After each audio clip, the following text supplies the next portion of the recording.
Both the Pixel 7 and Pixel 7 Pro pick up where the Pixel 6 series left off last year. The horizontal camera bar is back, but now it's a soft finish metal, polished aluminum on the Pro and matte aluminum on the standard Pixel 7.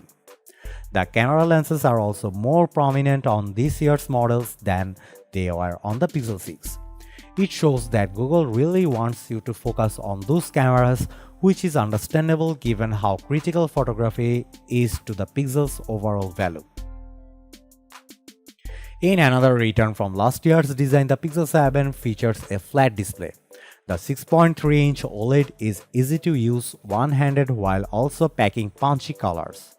During my hands-on time at Google's store, I couldn't take the Pixel 7 outside to see how well it handled sunlight, but it seemed bright enough in the store's lighting. For what it's worth, Google is promising a 25% boost to brightness from the Pixel 6, and the Pixel 7 will certainly need to deliver on that, so keep up with the bright screens of the iPhone 14 and Galaxy S22. Overall, the Pixel 7 feels solid and sturdy. Its premium feel belies its price tag in the best way possible. The same feelings goes for the Pixel 7 Pro too. This model is larger with a slightly curved 6.7-inch OLED display.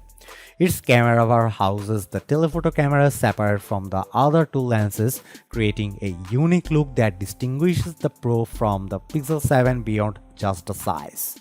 I like the refinement of the design first introduced last year, and I am happy to see Google continue to try to stand out from the sea of other smartphones. The Pixel 7 and Pixel 7 Pro both received some major camera upgrades this year, with the Pixel 7 Pro getting the more significant boost.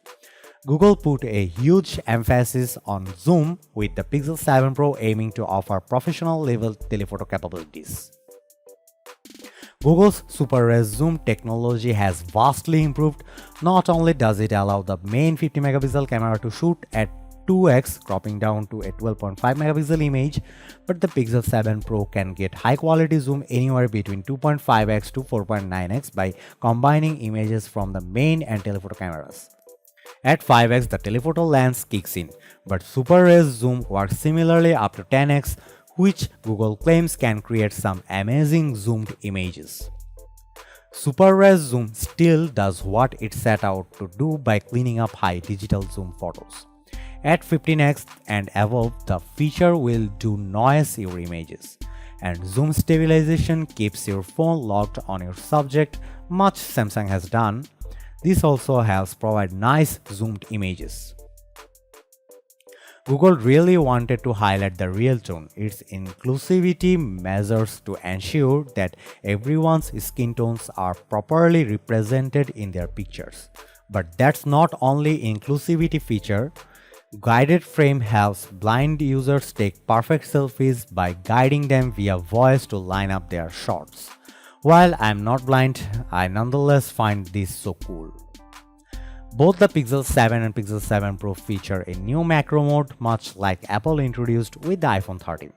Google accomplished this by increasing the ultra-wide sensor size by 25%, but it also added autofocus to that camera. All of that combined with Pixel's computational photography prowess should equal some beautiful macro shots. But what about video? Cinematic blur, much like Apple's cinematic mode, adds a shallow depth of field effect to your videos, making for some artistic blur at 24 fps. Active stabilization is just like Apple's action mode, meaning it offers gimbal-like stabilization to videos. 10-bit HDR is also now standard, offering a broader range of colors, and the Pixel 7 and Pixel 7 Pro can shoot in 4K 60 fps. Suffice to say, I can't wait to try out video and compare the Pixel 7 Pro to the iPhone 14 Pro. Many of the camera features outlined above are made possible by the new Tensor G2 chipset. Take photo unblur, which does what it says it does.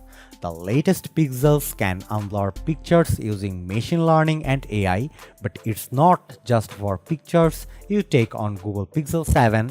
The new Pixels can even unblur pictures in your Google Photos library.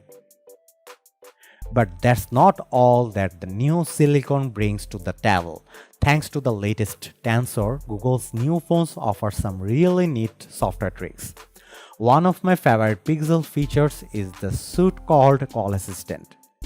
This includes call screen, which answers your phone for you to determine who's on the other line. It's a godsend for spam and scam callers. Direct My Call, which before would transcribe automated options to you so you didn't have to remember them all, will now display those options before the automated voice even has a chance to say them, saving you a lot of time. And let's not forget clear calling, coming later on, which will use Tensor's power to quiet background noise and boost the caller's voice. Assistant has also gotten smarter, particularly the voice texting. The Pixel 7 and Pixel 7 Pro will now suggest relevant emoji, even if you don't remember the exact name of one you are trying to send. The Pixel 7 and Pixel 7 Pro will see 5 years of security updates, but unfortunately Google has only committed to 3 years of the platform updates. That means the 2025's Android 16 will be the Pixel 7's last Android update unless Google changes its mind.